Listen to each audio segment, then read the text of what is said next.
Hello friends, എല്ലാ കൂട്ടുകാർക്കും വീഡിയോയിലേക്ക് സ്വാഗതം. വീഡിയോ തുടങ്ങുന്നതിന് മുമ്പായിട്ട് കുറച്ച് കാര്യങ്ങൾ എനിക്ക് നിങ്ങളുമായിട്ട് പങ്കുവയ്ക്കാനുണ്ട്. പറയാൻ പോകുന്ന കാര്യം ഇതാണ്. എയർലൈൻസ് ജിയോ എന്ന് പറഞ്ഞ കമ്പനി നമുക്ക് ഒരു 5 വർഷം മുമ്പ് നമ്മൾ തള്ളിക്കളയുമായിരുന്നു. അതിനുശേഷം ഇങ്ങോട്ട് 2015, 16, 18 കാലഘട്ടങ്ങളിൽ ജിയോ നമുക്ക് നല്ല ഓഫ് റോഡ് കൂടി ഇന്റർനെറ്റ് സൗകര്യം തന്നു. നമ്മളൊരു 100% ജിയോ ഇന്റർനെറ്റിനെയാണ് ഇപ്പോഴും ആശ്രയിക്കുന്നത്. അതുപോലെ തന്നെ ജിയോ വരും കാലങ്ങളിൽ ജിയോ ഫൈബർ വൈഫൈ എന്ന് പറഞ്ഞൊരു പുതിയൊരു സോഷ്യൽ നെറ്റ്വർക്ക് ആരംഭിക്കാൻ പോവുകയാണ്. ഡാറ്റ സേവനമാണ്, അതായത് high speed data 5G 6G പോലുള്ള ഒരു ഡാറ്റ ഫെസിലിറ്റീസ് ആണ് ഇവർ കൊണ്ടുവരുന്നത്. അതുപോലെ തന്നെ ജിയോ 2019 നമ്മളെല്ലാവരും ഞെട്ടിച്ചുകൊണ്ട് ഒരു പുതിയ ഒരു ആപ്ലിക്കേഷൻ ഇറക്കിയിട്ടുണ്ട്. ആ ആപ്ലിക്കേഷനാണ് ഇന്ന് നമുക്ക് നിങ്ങളെ പരിചയപ്പെടുത്താൻ പോകുന്നത്.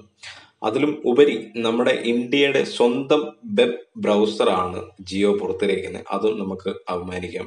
ഇന്ത്യ എന്നുള്ള ഒരു രീതിയിൽ നമുക്ക് അഭിമാനിക്കാം. ആ ഒരു ആപ്ലിക്കേഷനാണ് നിങ്ങൾക്ക് ഇന്ന് ഞാനിവിടെ അറിവായിട്ട് പറഞ്ഞു തരുന്നത്. അപ്പോൾ നമുക്ക് ആപ്ലിക്കേഷനിലേക്ക് പോകാം. എങ്ങനെയാണ് ആപ്ലിക്കേഷൻ വർക്ക് ചെയ്യുന്നത്, അതിൻ്റെ സ്പീഡ്, കാര്യങ്ങളെല്ലാം നമുക്ക് നോക്കാം.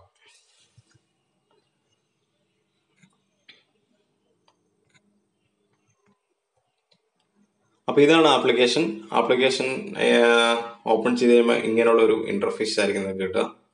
ഇതിനകത്ത് നമുക്കവർ അവകാശപ്പെടുന്നത് നല്ല സ്പീഡ് ആണ് അവർ ഇതിനകത്ത് മുഖ്യമായിട്ടും കൊണ്ടുവന്നേക്കുന്നത്. ഞാൻ നോക്കിയിട്ട് ഇതിനകത്ത് എനിക്കിവിടെ ഡാറ്റ റേഞ്ച് കുറവായാൽ പോലും എനിക്ക് നല്ല ഒരു റേഞ്ചാണ് എനിക്കിവിടെ കിട്ടുന്നത്. നല്ല സ്പീഡുണ്ട്. അവരുടെ ബ്രൗസറിന് നല്ല സ്പീഡാണ് അവർ കൊണ്ടുവന്നേക്കുന്നത്. അതുകൂടാതെ തന്നെ ഇതിനകത്ത് കുറെ ആപ്ലിക്കേഷനുകളുണ്ട്. ജിയോയുടെ തന്നെ ആപ്ലിക്കേഷൻ ഉണ്ട്, ഫ്ലിപ്കാർട്ട്, ആമസോൺ, അങ്ങനെ കുറെ ആപ്ലിക്കേഷനുകൾ ഉണ്ട്. അതിലും ഉപരി നമുക്കിതിനകത്ത് കുറെ ഫെസിലിറ്റീസ് ഉള്ളത്, നമുക്ക് ഇമ്മീഡിയറ്റ് ആയിട്ട് ഹിസ്റ്ററി നമുക്ക് ക്ലോസ് ചെയ്യാൻ പറ്റും. അതുകൂടാതെ തന്നെ നമ്മുടെ ഡാറ്റ ഇതിനകത്ത്